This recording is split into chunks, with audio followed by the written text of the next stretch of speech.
book burning, fascism. It's all in the past. Think again.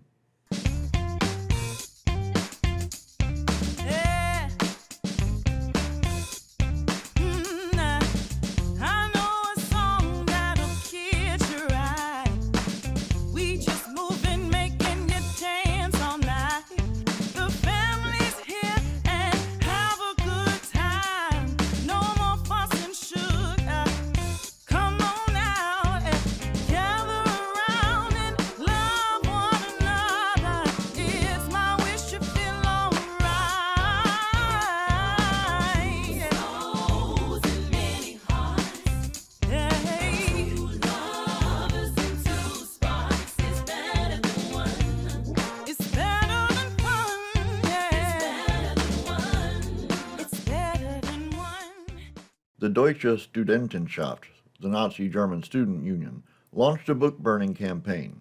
Any book not seen to be wholly endorsing the Nazi agenda was put on the pyre. Any material seen to be subversive in any way was targeted, especially what was written by Jewish, communist, socialist, anarchist, liberal, pacifist, and sectologist authors, among others. The initial inspiration for this mass burning was Nazi opposition to material written by Karl Marx and Karl Kautsky. It didn't take long for the list to expand to anything authored by the likes of Albert Einstein, Helen Keller, and many writers in French and English. Pastor Greg Locke of Global Vision Bible Church in Tennessee held a service last week in which he took up the Nazi cause, holding an event in which the youth of his church burned books in the Harry Potter and Twilight series, among others, as demonic material pushing witchcraft. He yelled, "Laugh all you want, haters, I don't care. It's witchcraft 100%. That mess is full of spells, demonism, shapeshifting, and occultism." The video was live-streamed on Facebook. Nazi Germany was ardently opposed to academic pursuits because education was their greatest enemy, hence the massive amounts of propaganda they produced. In fact, it was the Reich Minister of Propaganda, Joseph Goebbels, who pushed book burning as a patriotic endeavor. He said, "The era of extreme Jewish intellectualism is now at an end. Here the intellectual foundation of the November Republic is sinking to the ground." Pastor Locke has been in the headlines before, notably for pushing nonsense conspiracy theories about the COVID vaccine.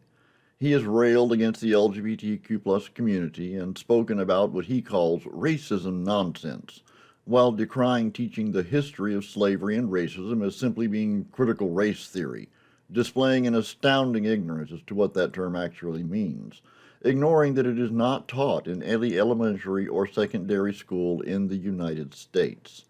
It seems that he wants to keep his flock, especially the youth, from acquiring any knowledge, any education that contradicts his twisted worldview. We've been here before.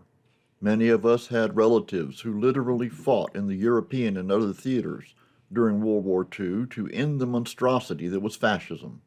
They gave their lives to defeat a hideous ideology, never imagining that ideology would reach our own shores and take hold. If you are tempted to think it can't happen here, see what's right in front of you, and always remember, we're never far from where we were.